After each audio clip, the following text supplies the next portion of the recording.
Chicken नान वाला।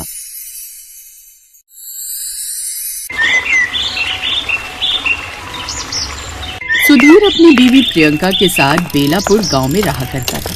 दोनों पति पत्नी की शादी के 6 साल बाद भी उनकी कोई संतान नहीं थी, जिस वजह से अक्सर प्रियंका परेशान रहा करती और उसकी सास उसे ताने दिया करती।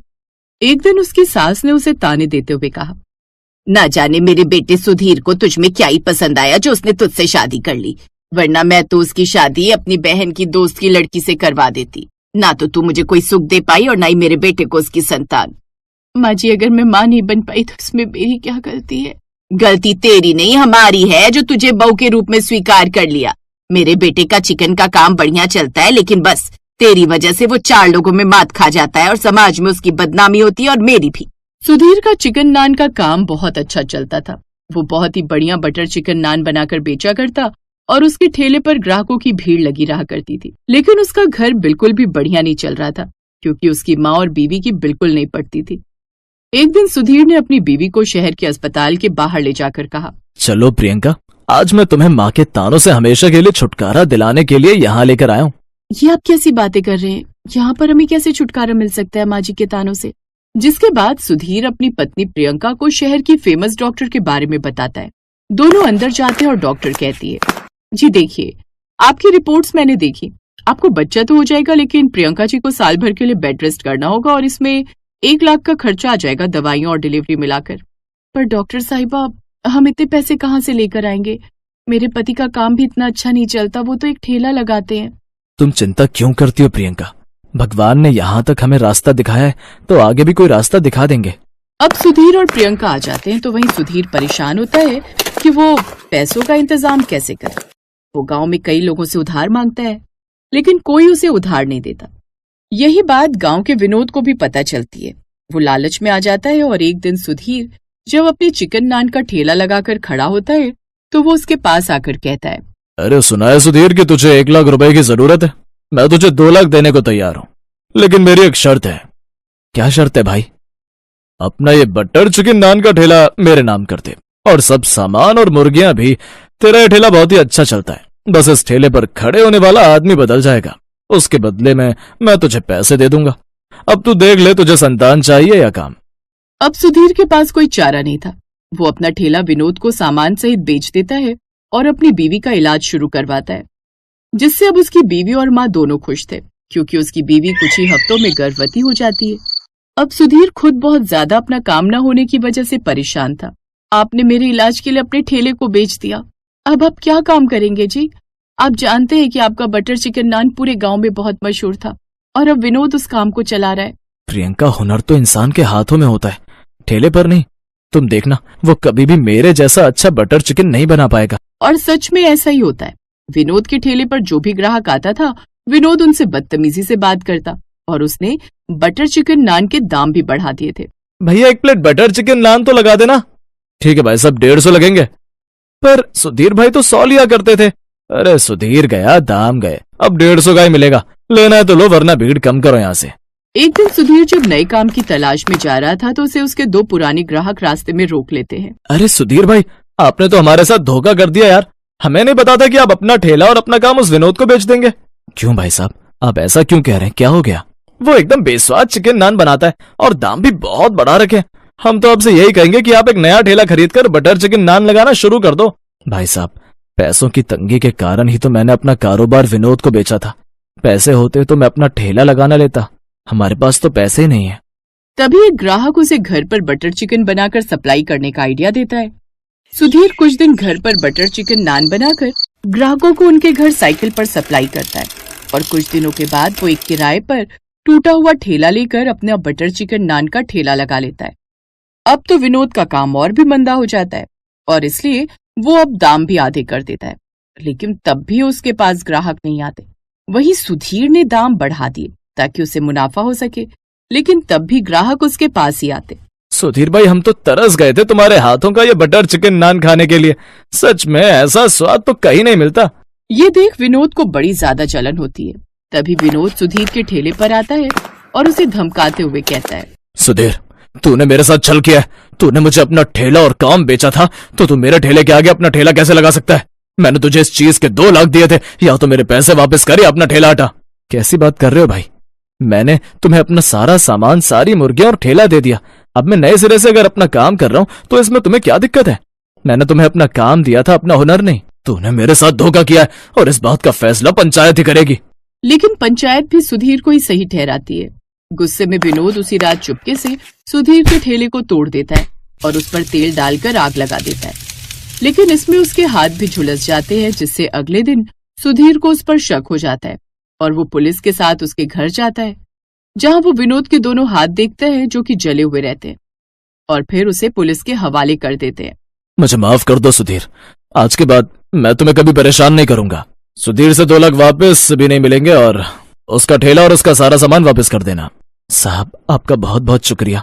आपने मेरा पुराना ठेला मुझे वापस दिलवा दिया, लेकिन मैं वादा करता हूँ कि मैं धीरे धीरे उसके सारे पैसे वापस लौटा दूंगा, क्योंकि मुसीबत के वक्त उसने मेरा साथ दिया था। और विनोद को भी अपनी गलती का एहसास होता है। अब सुधीर के पास उसका ठेला वापस आ जाता है। वो बहुत मन लगाकर काम करता है और विनोद को भी अपने साथ काम पर रख लेता है। दोनों मिलकर खूब तरक्की करते हैं। वहीं कुछ महीनों के बाद प्रियंका एक सुंदर सी बेटी को जन्म देती है और सुधीर का परिवार भी पूरा हो जाता है।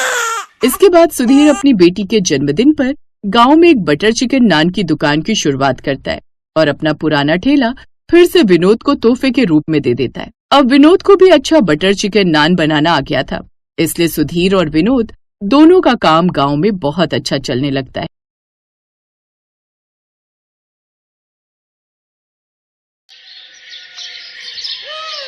कल ही दिए थे तुझे पूरे 500 रुपए, कहाँ गए?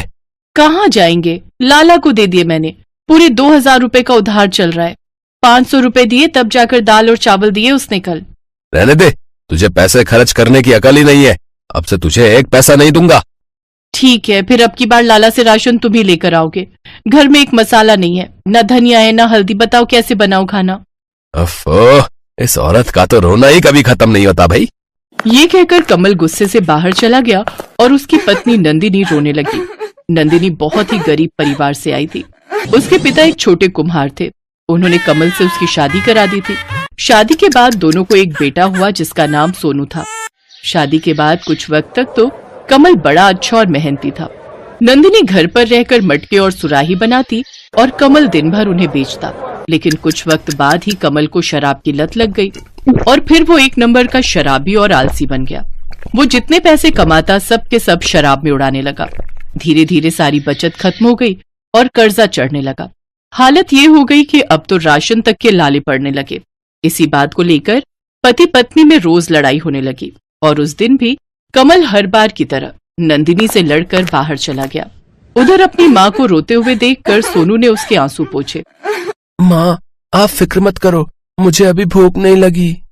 अच्छा, सुबह से खाया ही क्या है तूने जो तुझे भूख नहीं लगी? चल मैं तेरे लिए बिना मसाले की सादी खिचड़ी बना देती हूँ। इसके बाद नंदिनी ने सबके लिए खिचड़ी बनाई। उसने सोनू को खिचड़ी दी और वो अपने पति कमल का इंतजार करने लगी ताकि वो दोनों साथ में खाना खा सके। लेकिन दोपहर से रात हो गई, कमल लौट कर नहीं आया। और फिर माँ, लगता है पापा ने फिर से शराब पी ली है। आप खाना खा लो। हाँ मेरे लाल, तू सोचा मैं खा लूंगी। नंदिनी कमल के इंतजार में भूखी ही सो गई। ऐसे ही कई दिन बीत गए। दिवाली नजदीक थी। नंदिनी ने कमल से छिपकर खुद मिट्टी के बर्तन बेचने शुरू कर दिए और इसी से कुछ पैसे भी जोड़ लिए थे उसने। और फिर जब एक दिन वो पैसे गिन रही थी तब। माँ, आप इन पैसों से क्या करोगी? बेटा, धनतेरस पर एक अच्छी सी कढ़ाई लेकर आऊंगी, फिर तुझे बढ़िया पूड़ी और सब्जी खिलाऊंगी। वो पुरानी वाली कढ़ाई टूट गई है ना। वाह, फिर तो बहुत मजा आएगा। अच्छा माँ, पापा आए थे क्या? नहीं, वो नहीं आए। चल तू जा खेलने, मैं कुछ बनाती हूँ तेरे लिए। और फिर धनतेरस का दिन भी आ गया। उस दिन नंदिनी ने बाजार से नई कढ़ाई खरीदी। उसने सोचा कि अब दिवाली पर वो नई कढ़ाई में बढ़िया खाना बनाएगी। लेकिन उसी रात जब सोनू और नंदिनी सो रहे थे तभी उसे रसोई से कुछ आवाज आई। उसने उठकर देखा तो उसे कमल जाता हुआ दिखाई दिया। उसने कमल को बहुत आवाज दी लेकिन वो नहीं रुका। तभी नंदिनी की नजर रसोई पर पड़ी जहाँ एक भी बर्तन नहीं था, ना ही नई कढ़ाई और ना ही पुराने बर्तन। कमल ने एक चम्मच तक नहीं छोड़ी थी। नंदिनी ये देखकर सिर पकड़कर रोने लगी। उसने जाते हुए कमल की तरफ देखकर जोर से आवाज लगाई, भाड़ में जाओ तुम, ले जाओ सब कुछ और फिर कभी लौट कर मत आना। अपनी माँ को चीखते हुए सुनकर सोनू उठ गया। खाली रसोई देखकर वो भी सब कुछ समझ गया। फिर अगले दिन, क्या हुआ माँ, ऐसे क्यों बैठी हो? घर में एक भी बर्तन नहीं है बेटा, मैं कैसे खाना बनाऊं? इस मिट्टी के मटके में बनाओ माँ, देखना बहुत अच्छा बनेगा। सोनू की समझदारी देखकर नंदिनी ने उसका माथा चूम लिया। उसने सबसे पहले मटके में चावल उबाले। वो दाल बनाने जा रही थी कि तभी वहां एक औरत आ गई। अरे नंदिनी, क्या कर रही हो? अरे दिशा दीदी, कैसी हो? मैं अच्छी हूँ। वो क्या है ना, मुझे इनके साथ अचानक कहीं निकलना पड़ रहा है और ये सुबह सुबह ही पूरा 1 किलो चिकन लेकर आ गए और मैं लौटूंगी 3 दिन बाद। तब तक तो ये चिकन खराब हो जाएगा, इसीलिए ये लो, आप पका लो इसे। अब ठीक है दीदी, आपका बहुत बहुत शुक्रिया। उस दिन दिशा जाते हुए उसे ढेर सारा चिकन दे गई। चिकन तो नंदिनी के हाथों में था, लेकिन उसे समझ नहीं आ रहा था कि वो उसे बनाए कैसे। तभी सोनू फिर से बोला, क्या सोच रही हो माँ? बेटा चिकन तो आ गया, लेकिन बनाऊं किसमें? चावल निकालकर उसी मटके में बनाओ माँ, मजा आ जाएगा, पहली बार मटका चिकन खाकर। ये कर तो सकते हैं। और फिर उसने उसी मटके में चिकन बनाना शुरू किया। बहुत दिन बाद वो चिकन बना रही थी और मटके में तो पहली बार। जब चिकन बनकर तैयार हुआ तो उसमें बहुत ही अच्छी खुशबू आ रही थी। नंदिनी ने सोनू को चावल के साथ चिकन दिया और फिर पहला निवाला खाते ही, माँ, क्या कमाल का चिकन बनाया है आपने। अब आप मटके बनाना छोड़ो और ऐसा ही मटका चिकन चावल बनाना शुरू कर दो। आप चाहो तो मेरी गुल्लक भी तोड़ दो, हम मिलकर एक ठेला लगाएंगे जिसमें आप मटका चिकन चावल बनाकर बेचना। कसम से माँ, पूरा गांव आएगा खाने के लिए। सोनू उंगलियां चाट चाट कर चिकन चावल खा रहा था। ये देखकर नंदिनी की आंखों में खुशी के आंसू आ गए। तभी वो कुछ सोच कर उठी और वहां से सीधा गांव के सुनार के पास पहुंची। उसने अपना मंगलसूत्र सुनार के पास गिरवी रख दिया और उससे मिले पैसों से कुछ बर्तन खरीद लाई। इसी तरह शुरू हो गया उनका मटका चिकन चावल का ठेला। सोनू काम में अपनी माँ की पूरी मदद कर रहा था। शाम तक नंदिनी की लागत के साथ साथ अच्छा खासा मुनाफा भी उसके हाथों में था। सोनू एकदम सही था। गांव के लोगों को मटके में बना चिकन और चावल बहुत पसंद आए। अरे वाह सोनू, हमने तो पहले ही दिन अच्छी खासी कमाई कर ली। चल जल्दी चल, अब कल के लिए तैयारी करेंगे। बीतते वक्त के साथ उनकी तरक्की बढ़ती ही गई। अब नंदिनी की मटका चिकन चावल की बड़ी सी दुकान थी और दुकान के ऊपर ही एक शानदार घर। सोनू बड़ा हो गया था। वो अपनी मोटरसाइकिल स्टार्ट कर ही रहा था कि तभी वहां एक अधेड़ आदमी आया जिसने एक फटा पुराना कंबल लपेटा हुआ था। वो कमल था। उसने सोनू को देखते ही आवाज लगाई, सोनू, मेरे बच्चे। पापा, आप कैसे हो आप? मैं ठीक नहीं हूँ बेटा, लेकिन तू कितना बड़ा हो गया है तू। मैं गया था घर, पर पता चला कि तुम लोग वहां से चले गए हो। तू यहाँ इस दुकान में काम करता है क्या? नहीं पापा, ये मटका चिकन चावल की मशहूर दुकान हमारी है और ऊपर हमारा घर। माँ अभी बाहर गई हुई है, मैं उन्हें लेने ही जा रहा हूँ। पर आप ऐसे मत जाना, दुकान से चिकन चावल खाकर ही जाना, और हाँ, पैसे देने की जरूरत नहीं है। सोनू की बातों से कमल को समझ आ गया था कि अब उसकी वापसी की कोई उम्मीद नहीं है, क्योंकि नंदिनी और सोनू उसके बिना जीना भी सीख गए थे और तरक्की करना भी।